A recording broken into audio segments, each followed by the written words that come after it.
प्रभूनगर गावात आहे, रात्रीची वेळ आणि इथं पोरं कशी जमले साप बघायला. आणि त्यांचं इथं खापऱ्या ठेवले. मामा शांत बस.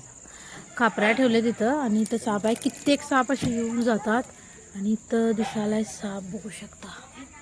हे बघा, रॅट स्नेक म्हणजे धामण आहे.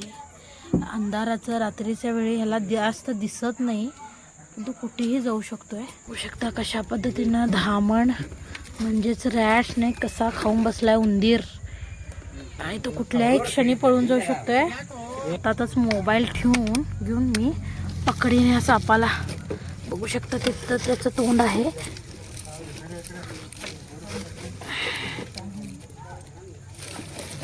असं मी त्याला पकडलंय. तो घरे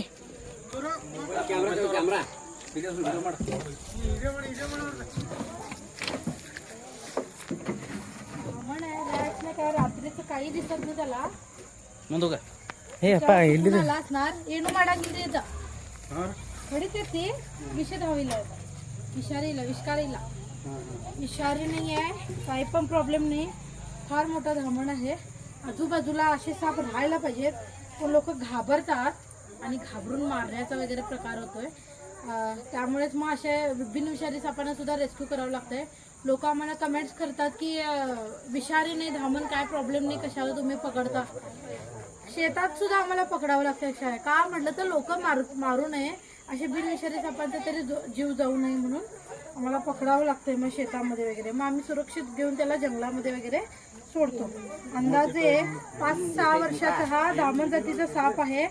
काही पण प्रॉब्लेम नाही आहे. तो साप असला तर तुमचं सिक्युरिटी गार्डचं काम करेल. हा का म्हटलं तर फुकटमध्ये इथली सगळी उंदरं खाईल आणि त्या उंदराला खायला जर विषारी साप येणार तर तो विषारी साप येणार नाही.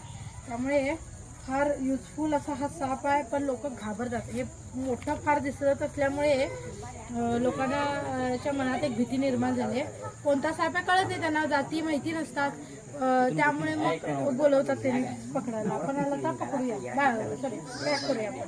आपण याला पॅक करूया. आवडला व्हिडिओ जरूर लाईक करा, शेअर करा. धन्यवाद.